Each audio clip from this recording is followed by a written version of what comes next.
What's up, guys? I'm Nobody Special, and as of close of business in Hong Kong, Evergrande has not made their bond interest payment that was due today. So, Evergrande is in default. Again, probably. This comes as Chinese bank officials and regulators are running around assuring us that everything is fine here, everything is under control, there's nothing to worry about. Oh, and by the way, another developer, Sunshine 100, just defaulted over the weekend, and Kaisa Group is on the brink of defaulting tomorrow. And boy, we got one heck of an update on LinkedIn from Dr. Marco Metzler today. Wait till you see what he has to say about the situation in China, markets overall, AMC and GME, shiny metals. Oh my goodness. You ready? Hit it.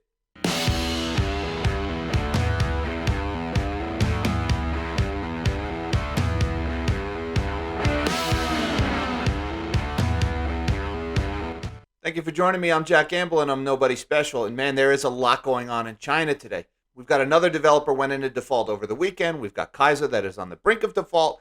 And we've got Evergrande that looks like they've defaulted again. We've got all these Chinese banking and financial regulators coming out saying everything's fine, the problem is contained, but their actions say otherwise. And man, we got a great update from Dr. Metzler today on his LinkedIn page. Now, before we get into all that, I have to ask, could you please like this video, subscribe to my channel. Don't forget that notification bell. It really helps me out, helps me to keep this channel growing. I'd be forever in your debt.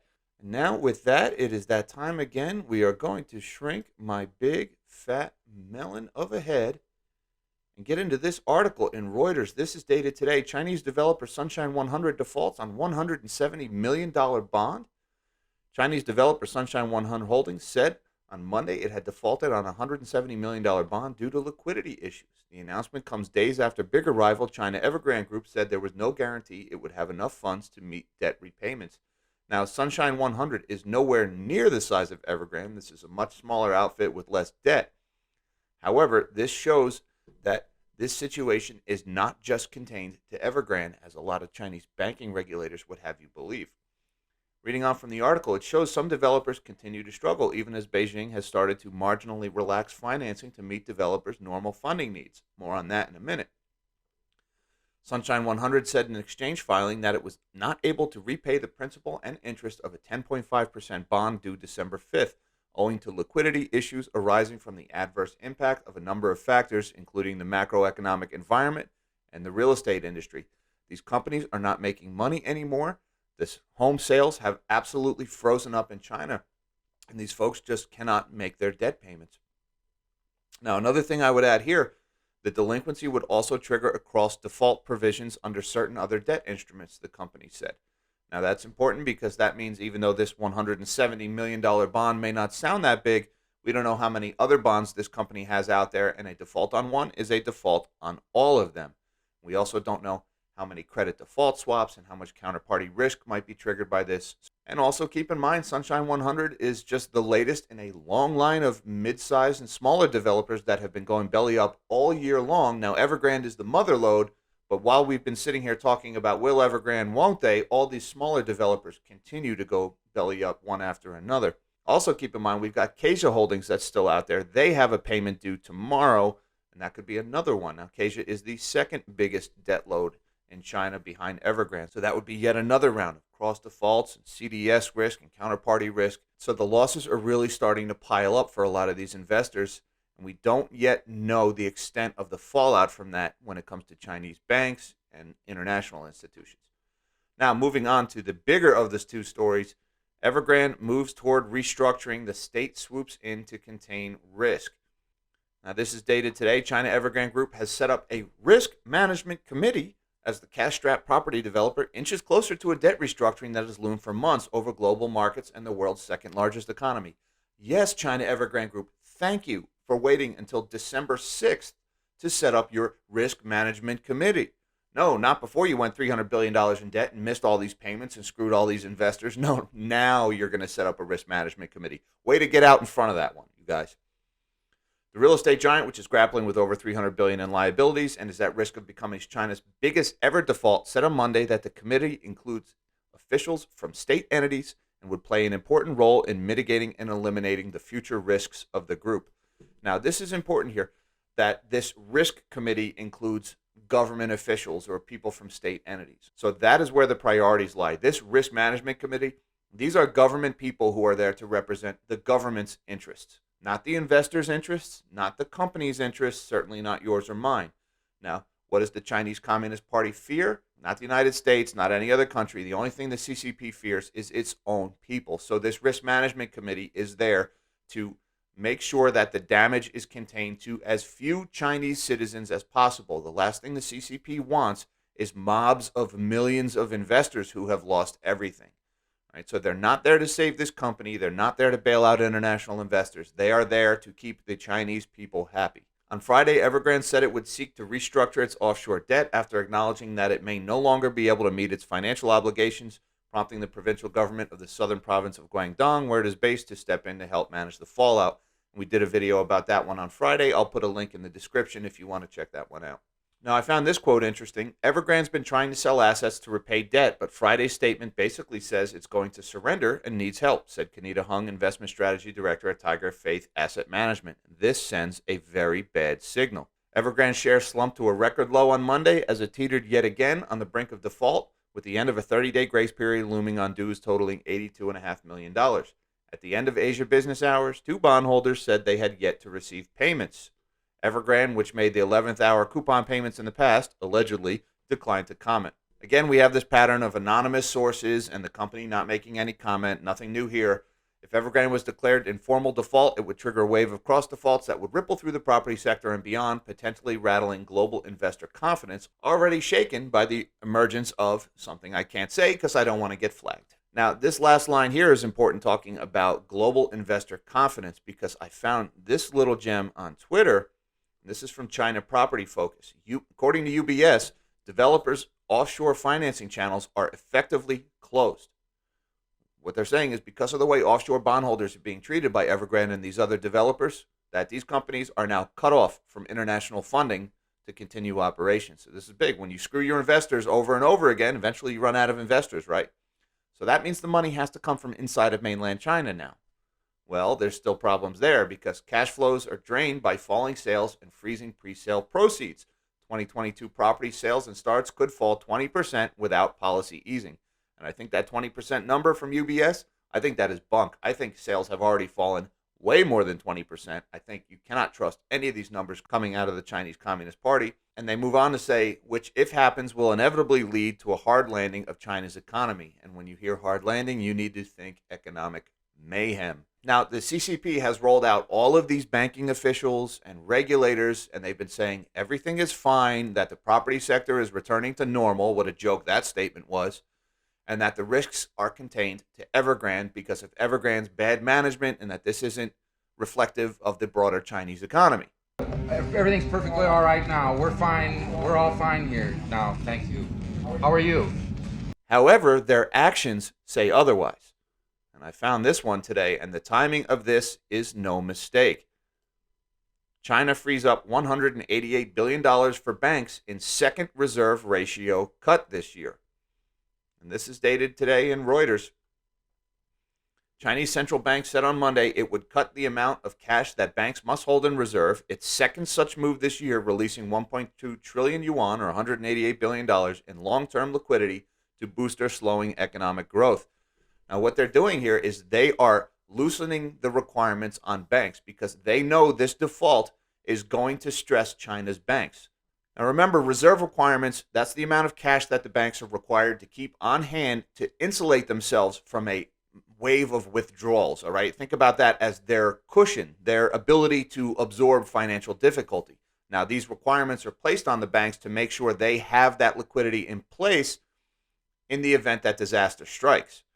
Now, by China reducing the reserve requirement ratio, what they're doing is they are lessening those reserve requirements right now because they know that wave of withdrawals is coming, and they're lowering the requirements to allow the banks to tap into that cash to absorb the blows that are about to hit, which means there's a lot of stress about to be placed on the Chinese financial system, and the regulators are taking steps to address that. The People's Bank of China said on its website that it would cut the reserve requirement ratio for banks by 50 basis points effective December 15th. Some analysts believe growth could slow further in the fourth quarter from the third quarter's 4.9%, although the full year growth could still be around 8%. And I think those numbers are total BS, considering how much of GDP the Chinese property sector accounts for. There is no way their growth numbers are as good as they're saying they are. The RRR reduction will help alleviate the downward pressure on the economy and smooth the economic growth curve, said Wen Bin, a senior economist at Minsheng Bank. The cut, the second this year, following a similar broad-based reduction in July, was flagged by Premier Li Keqiang, sorry about my pronunciation, folks, I don't get out much, on Friday as a way to step up support for the economy, especially smaller firms. Okay, so what they're saying here is we know these banks are in trouble and we're going to lessen the requirements that we place on them to enable them to deal with it a little bit. So while the Chinese central bankers are out in force and all these regulators are out assuring the public and the press that everything is fine, we have it under control, you can see through their actions that they are worried about the stress being placed on their financial institutions. That's a big deal. Keep an eye on those Chinese banks. We don't know how much fallout there's going to be from this. Now, when you hear about these $150 million defaults or $80 million defaults, you have to keep in mind there's no way of knowing how much actual risk those defaults represent because there could be credit default swaps and there could be other loans taken out against that debt as collateral. So a $100 million default could very quickly snowball into billions upon billions of dollars. And that's what happened in the United States during the global financial crisis. It wasn't just that people's house got foreclosed on and a few $100,000 was lost by the bank on that mortgage. It was the fact that that bank had sold that into a bond and that there were CDOs and credit default swaps written against that bond and that few $100,000 mortgage had millions of dollars of derivatives out against it. So we don't know how widespread that could be in China right now. That's why the PBOC is reducing these reserve requirements right now to try to enable the banks to absorb losses like that. We'll see if it's enough. Now, I also saw something interesting today on Dr. Metzler's LinkedIn account. Check out this one. Now, Dr. Metzler says, last opportunity to hedge against the crash and even benefit from it. The financial meltdown just started some days ago. As you already know, the markets are still at extremely overvalued and leveraged high levels. This will change very soon. Now is the last opportunity to sell shares and bonds as well as most of cryptocurrencies. I guess this is a good time for me to CYMIA and say I'm not a financial advisor. This isn't financial advice. Do your own research and your own DD, arrive at a decision that's right for you based on your unique situation. But there is one exception, Dr. Metzler says, to his recommendation of selling shares and bonds, and that is to go long on AMC and GME. Oh boy, is this great! And cryptocurrencies backed with AMC and GME. By the way, note to self, cryptocurrencies backed with AMC and GME. I am unaware of any cryptocurrencies that are backed by AMC and GME. This may be some reference to these NFTs ideas that are floating around. I really don't know. But the reason for being long AMC and GME will be explained in another post soon. Metzler goes on to say, my own funds are bundled with my investment firm, Financial Market Partners. 2 weeks ago, I went short with all of my funds buying put options on market indices worldwide with a strike price below 50% of current values. Wow. All right, I want to unpack this statement. All right, not only is he shorting indices, basically shorting the market as a whole, all right, but he went short with all of his money, okay, and the strikes that he bought were at 50% discounts to where they're trading at today. So he just made a major, major conviction move that the market is about to crash, and not just a little, 50%. All right, now I just want to, again, reiterate, I'm not a financial advisor. This is not financial advice, but Dr. Metzler is serious here. If he is going short with all of his funds, betting on a 50% crash, that's a big deal. Now, he doesn't include any time frame here. He doesn't say when that crash is going to happen. He didn't say when the expiration of these puts is. But this was a very bold move by Dr. Metzler. Now, he goes on to say, after the market has crashed by more than 50%, and by then many banks will go into default, I will sell the put options. Now, I just want to mention that if the banks go into default, his put options, there may not be any banks to pay on his put options. So you have to keep in mind counterparty risk. But moving on. With the capital gains, I will buy gold. It's interesting. And I have to assume if he's going to be buying gold, he's probably going to be buying other precious metals, such as my favorite of this Chinese silver. This tangible gold will be stored in Liechtenstein, the home base of my FMPC capital investment firm. The stored gold will be the collateral for a new stable coin, which is fully convertible into physical gold and stored in Liechtenstein. So it looks like what Dr. Metzler is doing is, number one, he's assuming that his short bet is going to pay off, which in my personal opinion, I think he's a little early, but hey, I could be wrong.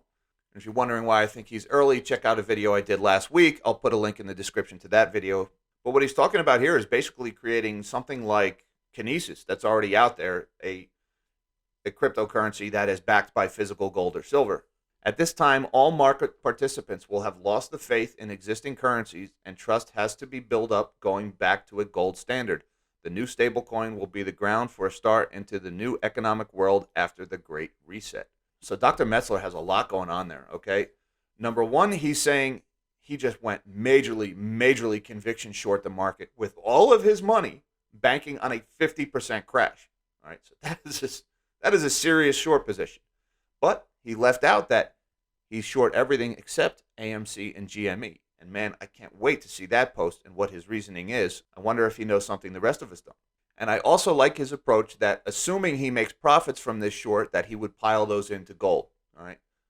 I have similar plans with gold and silver. Now, I'm less enthusiastic about his starting a new stablecoin backed by gold. We already have some of those. And I don't think there's really room in the market for all of these different rivals backed by the same thing, to be honest with you.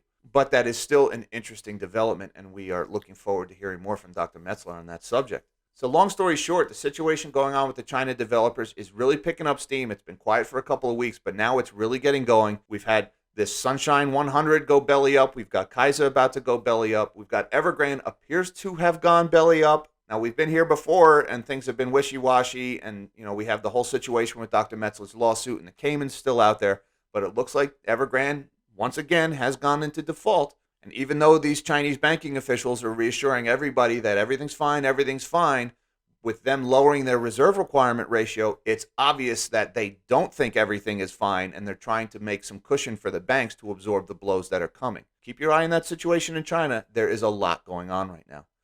Guys, I want to thank you for your time and thank you for watching this video. Don't forget to give me a big thumbs up, like this video, subscribe to my channel, hit that notification bell. It really helps me out.